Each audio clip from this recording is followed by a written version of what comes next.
Boa noite. Estava pensando já há algum tempo, eu tenho me dedicado a estudar um assunto bem específico e Deus tem me chamado um pouco para falar sobre esse assunto.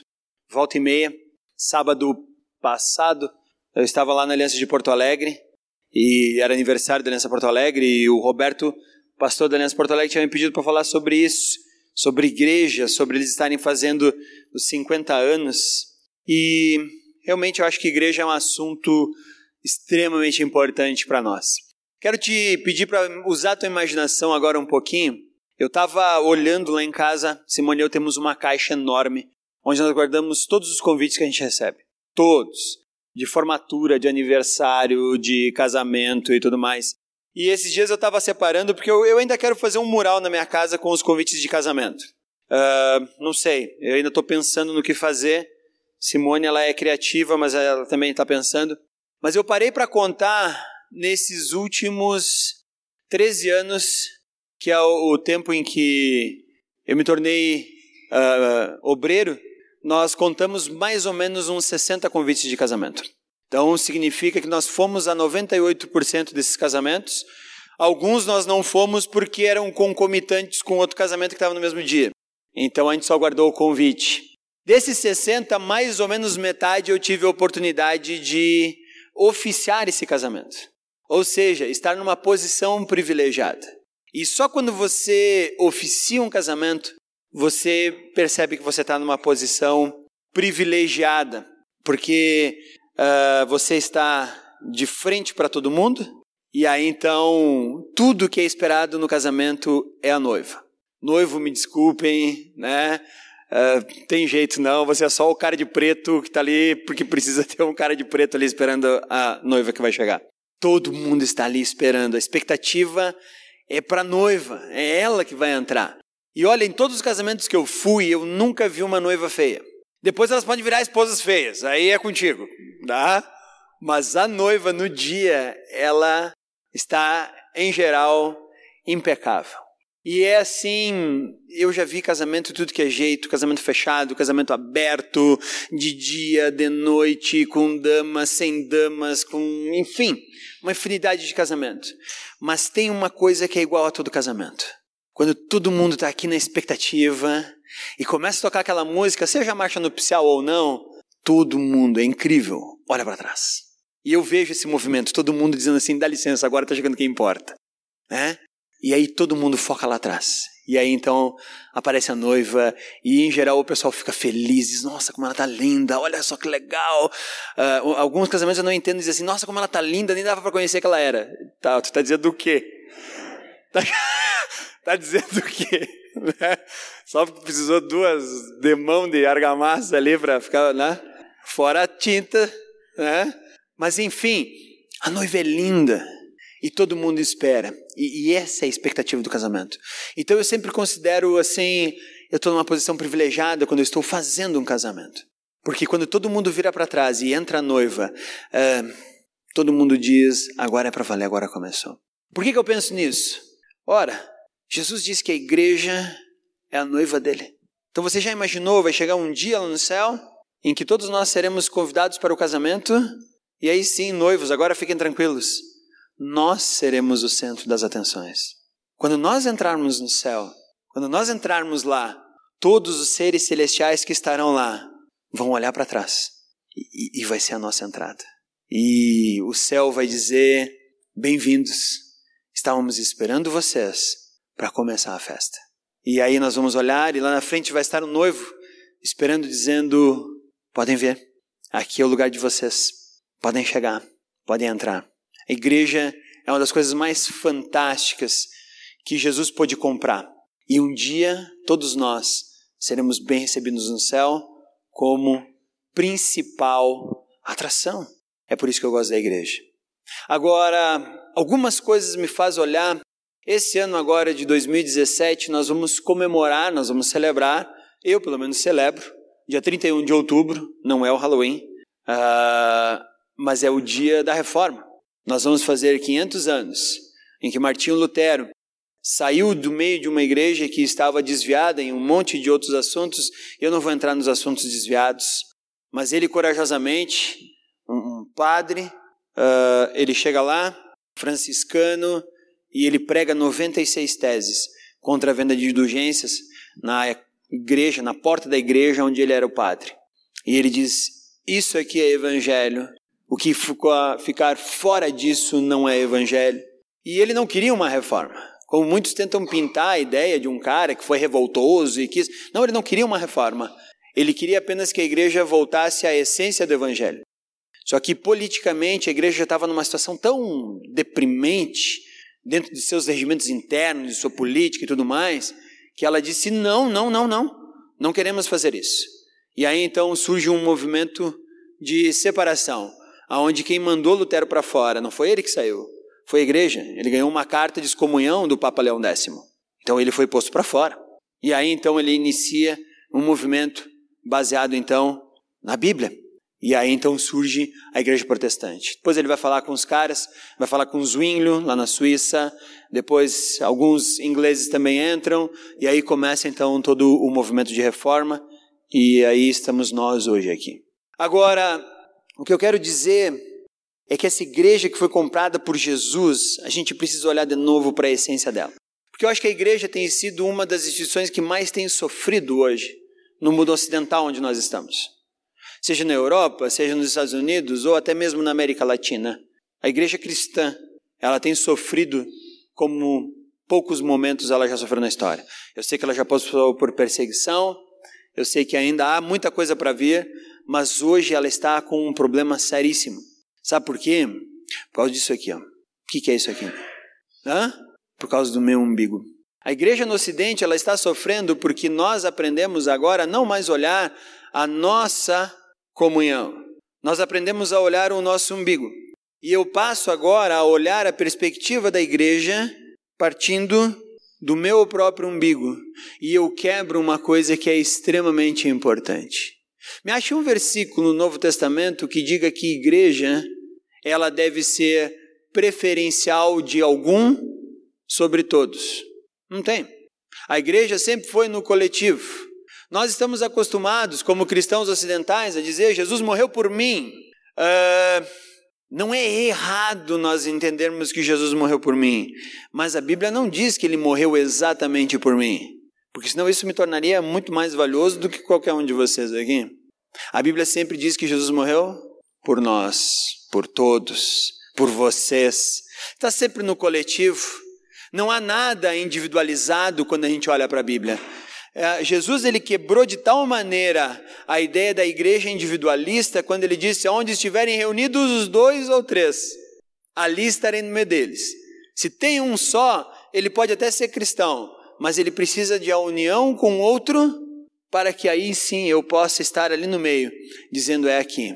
Então igreja, primeiro pensamento, ela tem sofrido porque nós temos pensado em igreja de forma egoísta, nós temos pensado em igreja de forma egocêntrica e nós temos pensado em igreja só no nosso umbigo. E é por isso que a igreja sofre. E aí o que está acontecendo hoje no cristianismo latino-americano, americano, europeu, norte-americano, é que ele está sendo diluído. Nós estamos cada vez mais fazendo comunidades com as mesmas pessoas que nós já tínhamos antes. E cada vez mais tem sido difícil alcançar outras. Ou seja, nós temos nos dividido entre nós e não acrescentado o reino de Deus. Isso é perigoso. Isso tem acontecido no mundo todo. Para você ter uma ideia, em Caxias do Sul, nos últimos anos, abriram 300 igrejas evangélicas. Pô, é um número bom, hein? É um número bom. Aí você pensa, nossa, Caxias do Sul está sendo evangelizada. Não. Nos últimos 20 anos, continuamos com a mesma proporção de cristãos que se dizem evangélicos no censo. Seja de 2000, 2010, e eu acho que vai ficar a mesma coisa em 2020. Ops, então aconteceu algum problema. Abriu-se muita igreja e, em vez de acrescentar pessoas, apenas nós nos diluímos. Fomos voando daqui para lá, de lá para cá, e o reino de Deus em si, realmente, ele não aumentou. Igreja é coletiva. Porque Deus amou o mundo de tal maneira que deu o seu Filho unigênito, para que todo aquele que nele creia, não pereça e tenha a vida eterna. Deus amou o mundo. Eu estou dentro desse amor, mas Jesus não me amou sozinho. Ele nos amou. Todos nós. E o que isso quer dizer? Isso quer dizer que agora nós devemos viver e nós precisamos viver uma comunidade. Eu falei o exemplo do casamento. Casamento em Gênesis 2, 24 diz assim, e deixará o homem pai e mãe, unir-se à sua mulher, e os dois serão uma só carne. Então o casamento está implícito em sermos um só.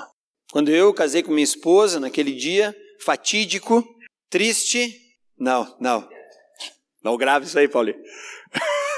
Aquele alegre dia, né? Tanto que as pessoas dizem assim, mãe, por que a noiva vem de branco? Porque é um dia feliz, a noiva está alegre, ela quer mostrar alegria para todo mundo. Tá, e por que o noivo vem de preto? Bom, né? É só olhar para saber por quê.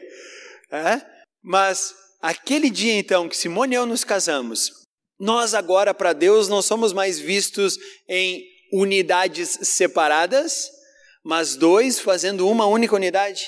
E eu acho fantástico isso. E Deus, Ele é uma comunidade única. Nós cremos então num Deus trino, que Ele é Pai, Filho e Espírito Santo. E Ele é um só. Marido e esposa são um só. Então, igreja, o nosso mistério é sermos um só nesse Cristo. Então, nós precisamos parar e pensar nisso.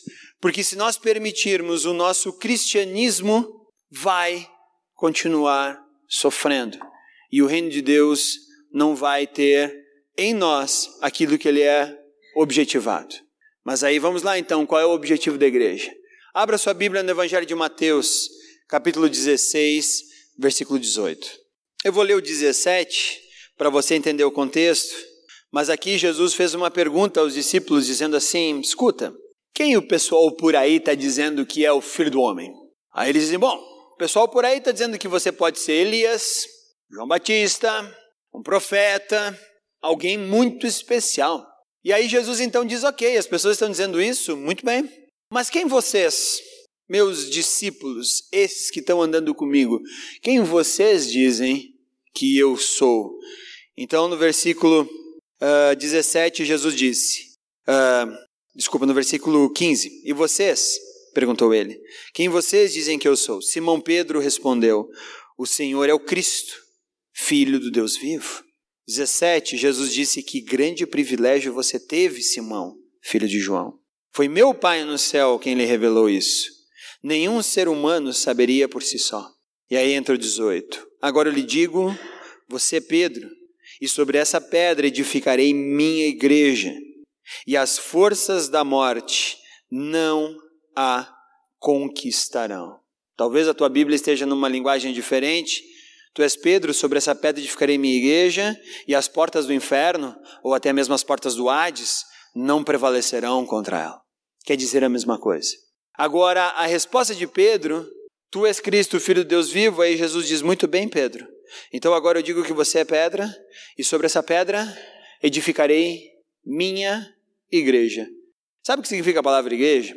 A gente está acostumado, pelo menos lá em Caxias tem bastante, aqui também eu acho que há bastante igreja. Nós olhamos um prédio. Então, por exemplo, eu estou passando lá do bairro São Pelegrino em Caxias, tem lá uma construção muito bonita, e aí eu digo, essa aqui é a igreja de São Pelegrino. Aí eu subo mais umas quadras lá e eu chego até a catedral. Essa aqui é a catedral. Ah, legal, muito bom. Aí a gente vai andando mais um pouco pela Sinimbu. Pela Sinimbu nós não vamos ter mais nenhuma igreja católica, que são os pontos referenciais. Mas aí se eu chegar no fim da 18 do Forte, esquina com Angelina Miquelon, tem lá a igreja de Lourdes. E mais para frente tem a igreja do Cruzeiro. E assim vai. Nós nos acostumamos a chamar de igrejas prédios, onde as pessoas se reúnem para ali acontecer algum tipo de culto, alguma coisa assim. Nós não estamos acostumados a isso. Então eu sei que aqui tem a igreja de Santo Antônio, que é a que eu mais ou menos conheço. Depois tem uma outra ali perto do antigo Prédio da Aliança, lá que nem lembro qual é o nome. Mas eu sei que também há algumas. São Roque, tem a igreja de São Roque, é verdade. Né? Então, a gente está acostumado a chamar isso de igreja. Mas igreja não é prédio. Igreja não é prédio. A palavra igreja, quando foi usada dentro do contexto ali, ela significa uma comunidade de pessoas, uma reunião. Então isso que nós estamos fazendo aqui é igreja. Isso é igreja. Quando nós todos sairmos desse prédio, ele vai virar o quê? Nada. Porque ele não é mais igreja. Ah, é? E se a gente se reunir numa praça, fora deste prédio em algum local, o que é aquilo? Aquilo é igreja. Ah, tá, então a igreja não é um prédio, não é um negócio que tem que ter uma cruz em cima, um vitral. Não, nada disso. Claro, a gente tem prédio porque nós conseguimos acomodar melhor as pessoas. Mas quem é igreja somos nós aqui dentro. Então, Jesus está falando para Pedro que ele, como Messias, seria, então, feito pelas pessoas. E algumas pessoas vão dizer, tá, mas onde é que está escrito isso? Se você for para a carta de 1 Pedro, capítulo 2, você vai ver que Pedro está dizendo assim, e vocês também, à medida que creem em Cristo, se tornam pedras vivas que estão sendo usadas na construção de um prédio celestial. Então, o próprio Pedro reconheceu outras pedras, enquanto algumas pessoas dizem assim, não, Pedro foi o primeiro Papa e é sobre Pedro que está erigida a igreja. E aí você pode dizer, não. Porque o próprio Pedro, que ouviu essas palavras de Jesus, ele disse que todo aquele que cresce seria ou tornar-se-ia uma pedra viva. Então, a igreja não é instituída sobre homens. A igreja, ela é instituída sobre Cristo, construído na vida de homens e mulheres que se tornam então a igreja. Então não existe uma igreja verdadeira, existe a igreja que está baseada em Cristo, e essa é a única igreja. Ponto. Igreja não é feita em cima de homens, igreja é feita em cima de homens e mulheres, crendo no alicerce que é Cristo. Ele é a pedra angular, é o que Pedro vai falar. Mas vamos continuar então. Entendemos que igreja é uma assembleia. Não é um indivíduo. Eu não posso ser igreja sozinho. Não posso querer ser igreja sozinho. Também não posso querer que, já que eu não estou sozinho, que o que eu quero, ou que as minhas preferências sejam o que a igreja deve fazer. Por quê? Porque é o que se torna menos importante. O mais importante é aquilo que nos une. E o que nos une é o sacrifício de Cristo. Mas vamos continuar. Mais adiante, você vai ver em Mateus capítulo 28, o porquê nós precisamos ser igreja. Por que nós precisamos ser igreja? Mateus capítulo 28, de 18 a 20. Vamos dar uma olhadinha aí para ver o que diz. Aqui é um versículo, um trecho famoso, a grande comissão. Você provavelmente já ouviu falar sobre isso aqui. Jesus se aproximou-se deles e disse, toda autoridade no céu e na terra me foi dada. Portanto, vão e façam discípulos de todas as nações, batizando-os em nome do Pai, do Filho e do Espírito Santo. Ensinem esses novos discípulos a obedecerem todas as ordens que eu lhes dei. E lembre-se disso, estou sempre com vocês até o fim dos tempos. Tem algumas palavras aqui que são fantásticas. Por exemplo, Jesus chegou para ele e disse assim, toda autoridade me foi dada. Você sabia que Jesus é dono de toda autoridade? Talvez você vai dizer, claro, sei, claro, Jesus coordena todas as coisas, ele tem toda a autoridade. Pois é, aqui ele está afirmando isso. Tanto pelo fato dele ser Deus, ele tem toda a autoridade, quanto pelo fato de ele se dispor a ser o nosso Messias, também faz com que ele conquiste toda a autoridade. Então não há autoridade que esteja fora do alcance de Jesus. Toda a autoridade me foi dada nos céus e na terra. Tá, até aí eu compreendo. Agora olha o que ele diz, portanto, vão, façam discípulos de todas as nações. Sabe o que significa esse portanto? Uma ordem. Já que eu tenho toda a autoridade, então eu vou pedir para que vocês vão. Não é assim se estiver gostoso, se estiver quentinho, se não estiver chovendo, se a temperatura estiver agradável, se o ambiente estiver assim favorável. Não. Já que eu tenho toda a autoridade, vocês não podem nunca questionar minha autoridade. Então agora eu digo para vocês, vão e façam discípulos. Esse, portanto, é um imperativo. Ele está dizendo agora, vão. Eu estou dizendo para irem.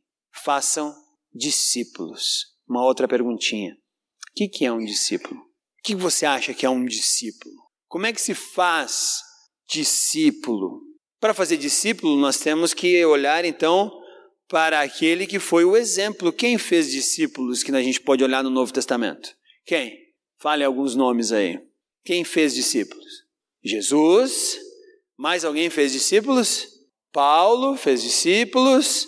Barnabé fez discípulos. Um monte de gente fez discípulos. Mas o primeiro que ensinou como fazer discípulo foi Jesus. Como é que Jesus fez discípulo, pessoal? Montando um prédio grande, parando aqui na frente, chamando eles, dizendo, ó, vai ter culto, 9 da manhã até às 11, depois das 4h30 até às 6h30, e depois das 8 às 10. Todo domingo venham aqui, farei discípulos. É isso? Não? Então, se tudo que nós fazemos em nossa meio comunidade é vir para um prédio uma vez por domingo, tem alguma coisa errada com o nosso cristianismo. Jesus não mandou, nós temos espectadores, nós temos um monte de gente. Embora nós já vamos olhar algumas coisas da igreja, fazer discípulos significa gastar a vida com outra pessoa. E Jesus fez isso por 3 anos e meio. Ele andou com aqueles caras, ele comeu com aqueles caras. Ele se irritou e corrigiu aqueles caras. Ele se alegrou e teve bons momentos com aqueles caras. Ele disse que ia morrer e que ele ia precisar levar aquela cruz. E aqueles caras estavam juntos. E aí Jesus vai mais uma vez com eles. E Jesus se irritou de novo com eles. Porque eles nem sequer oravam quando Jesus estava pedindo para eles orarem. E ainda assim, para esses caras que volta e meia irritavam Jesus, volta e meia alegravam Jesus, ele foi lá e disse, é para eles que eu dou a vida.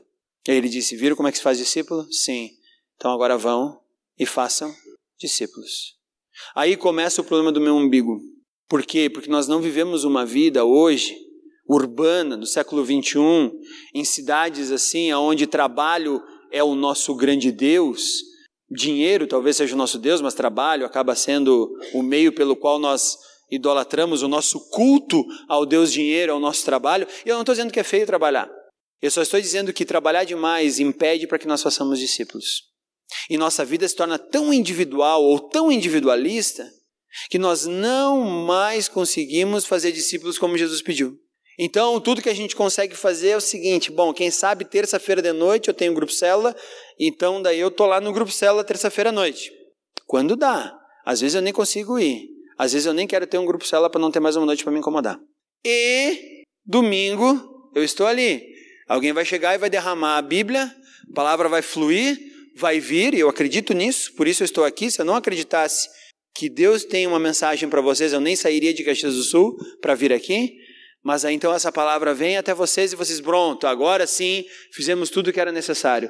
E aqui, esse momento aqui, é só para a gente dar aquela desbastada ou aquele ajustezinho no nosso cristianismo do dia a dia. Mas nós saímos dessa porta para fora, desconecta tudo e tudo vira uma coisa diferente. Aí amanhã é segunda-feira e nós vamos continuar o nosso culto ao Deus Dinheiro. Como? Com o trabalho. Mas então a ideia é não trabalhar. Não é isso. O próprio Jesus disse que Paulo falou que nós deveríamos trabalhar para comer. Para comer. Nosso problema é que nós vivemos para trabalhar e nós deveríamos trabalhar para viver.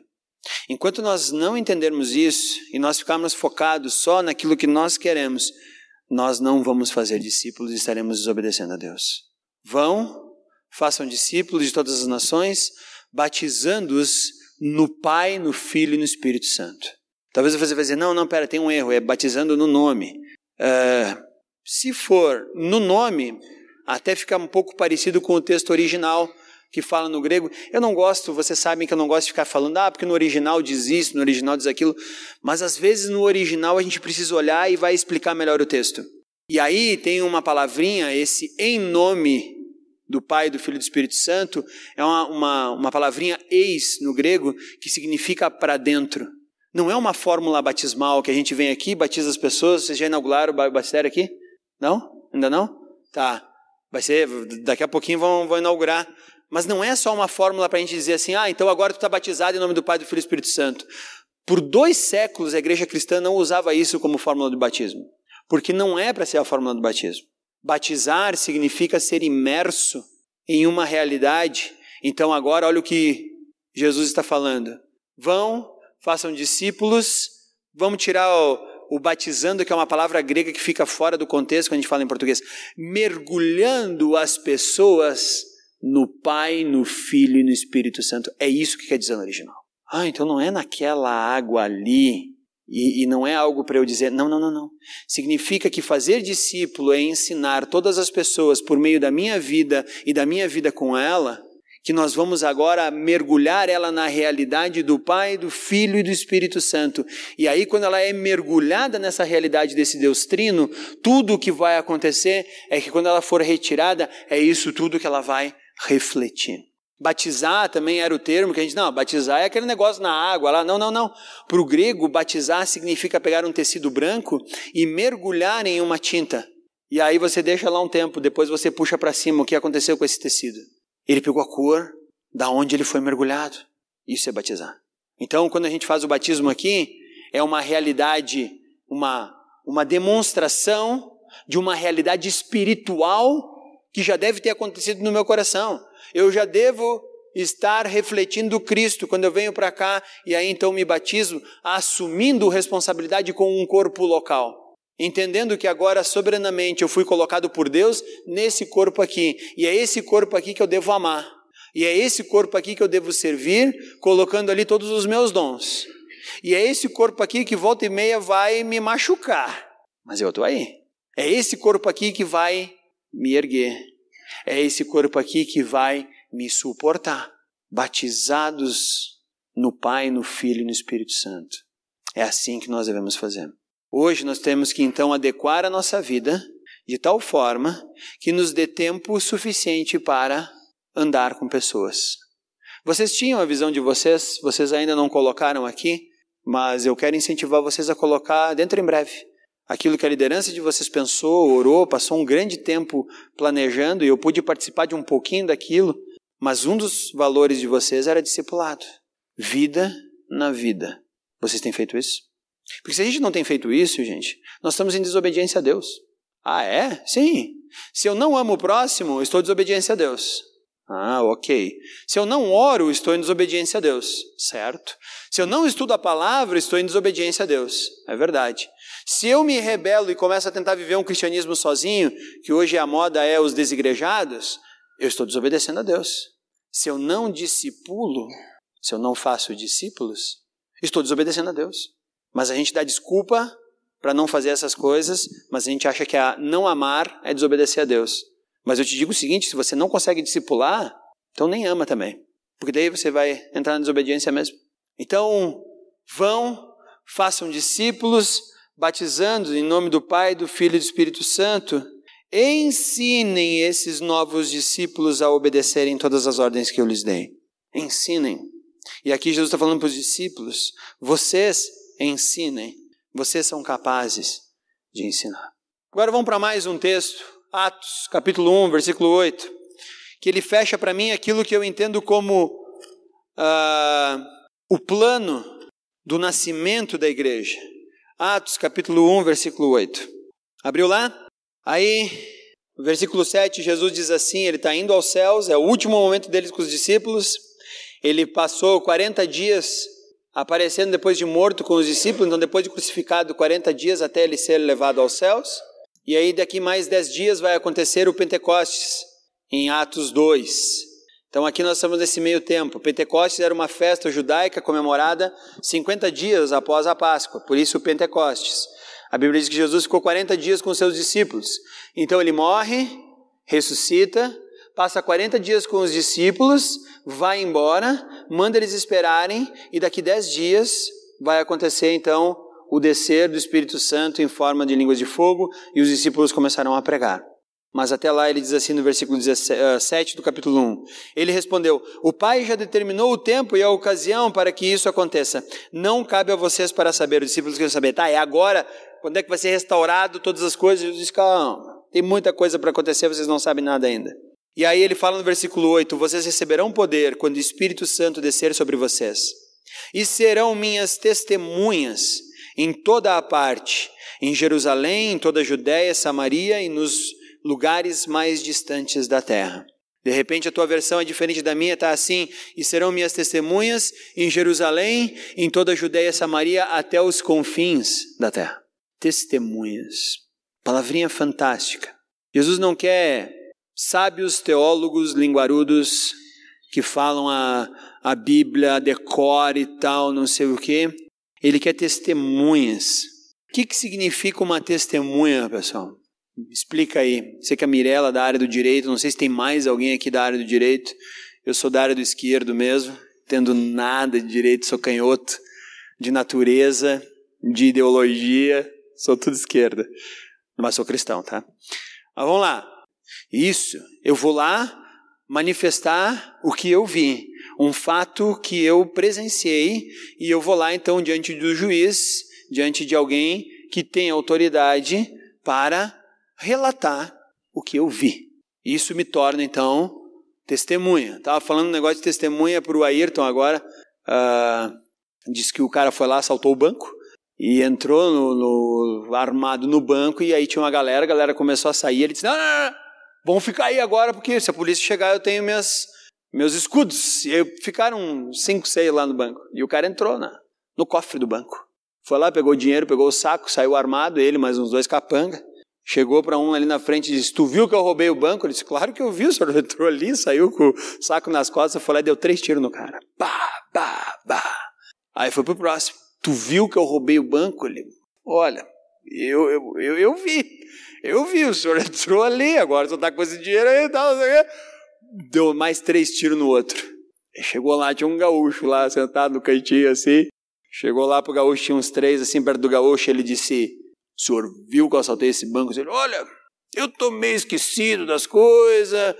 Olha, eu nem sei o que aconteceu aqui, não vi nada, juro que não vi nada. Aí o cara, muito bem. Ele, mas ó, a minha sogra aqui disse que viu tudinho. Não escapou nada da véia aqui. Então, me dá uma ajuda aí, querido. Isso é o testemunha. Você vai lá e você fala aquilo que você viu. Então, quando Jesus quer ou pede que nós sejamos testemunhas dele, então significa que tudo que nós temos que falar é aquilo que ele está fazendo na minha vida.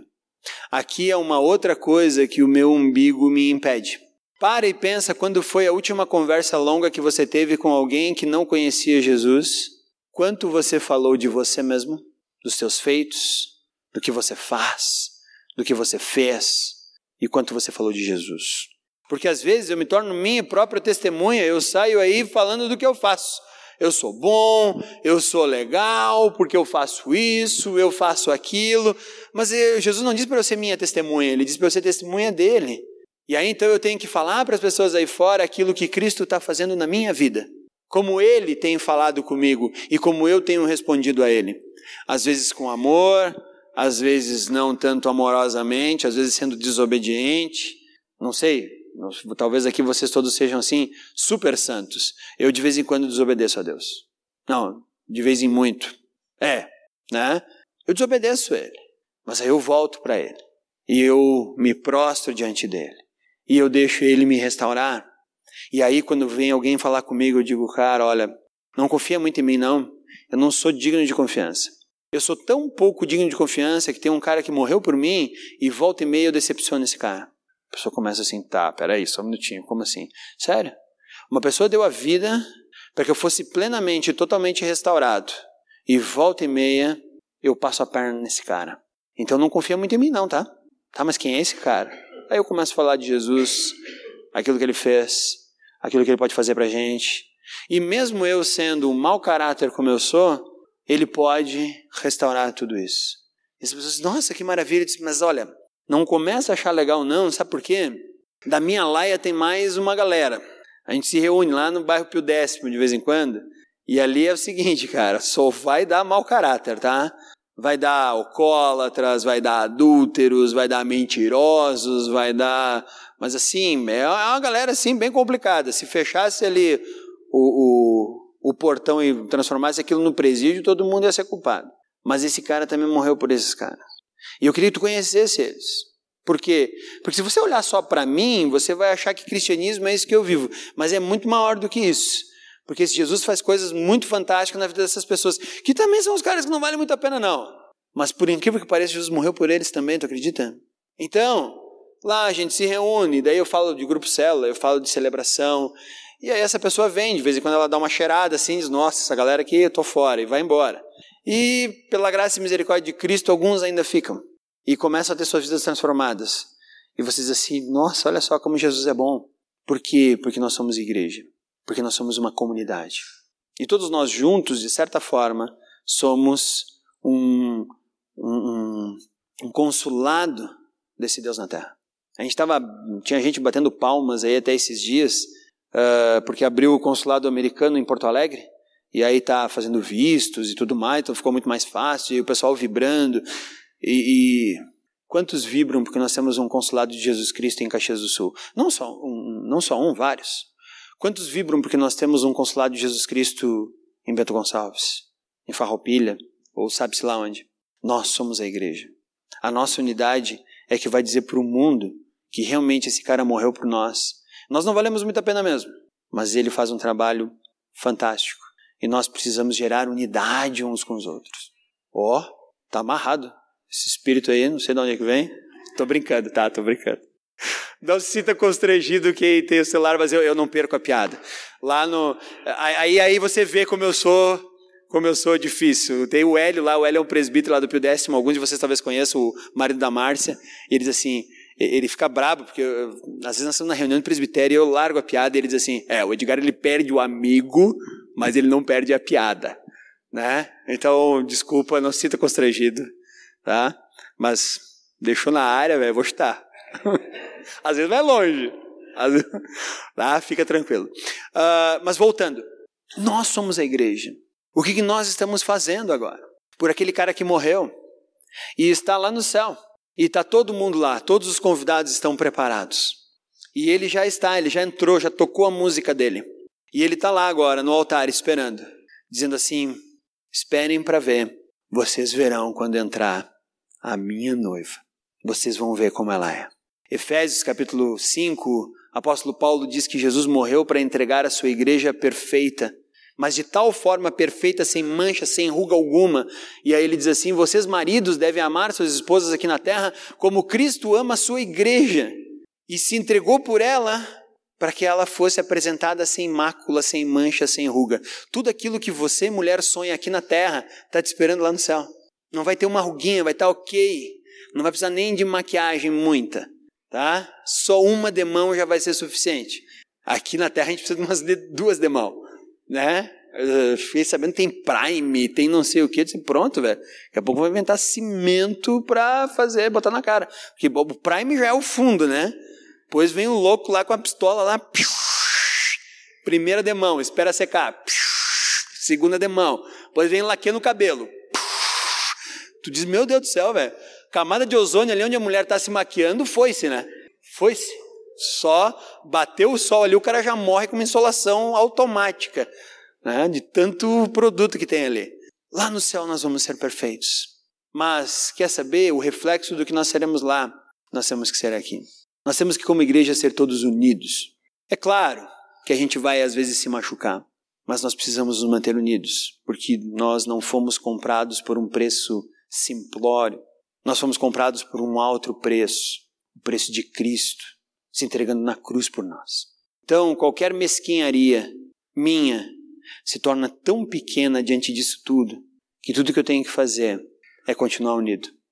Assim como qualquer mesquinharia lá no meu casamento, quando eu acabo sendo mesquinho e às vezes eu fico assim muito irado, muito irritado e já parto para briga, o fato de nós sermos um tem que deixar de lado a minha preferência pessoal.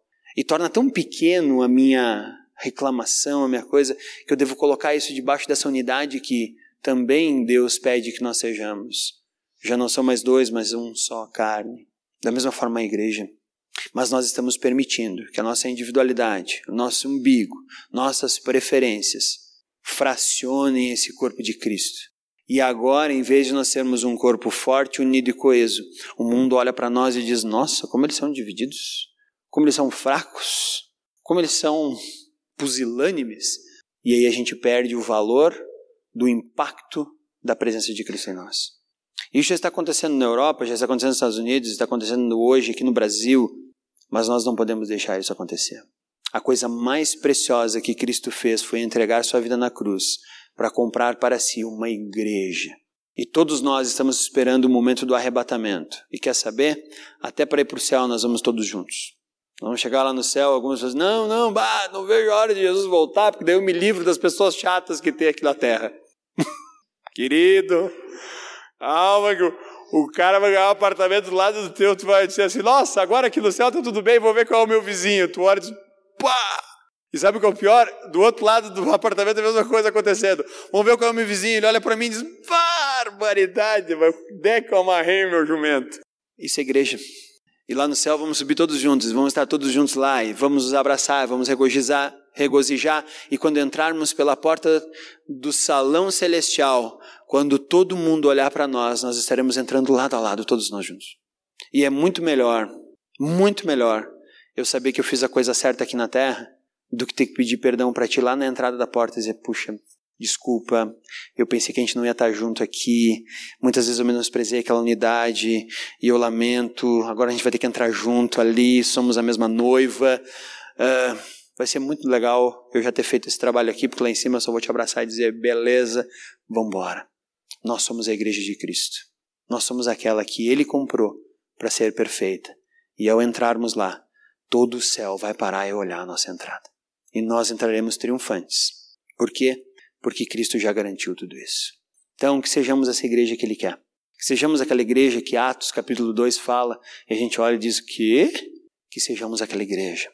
Mas que sejamos uma igreja coesa, unida, onde minhas preferências elas são rebaixadas em detrimento daquilo que vocês, nós pensamos, queremos. Que a maioria, ou que todos, possam ser ouvidos e todos possam recolher algumas coisas, porque a igreja não está aqui para obedecer aquilo que eu quero. A igreja está aqui para honrar Cristo, total, única e exclusivamente para a honra de Cristo. É para isso que nós estamos aqui. Vamos baixar a nossa cabeça.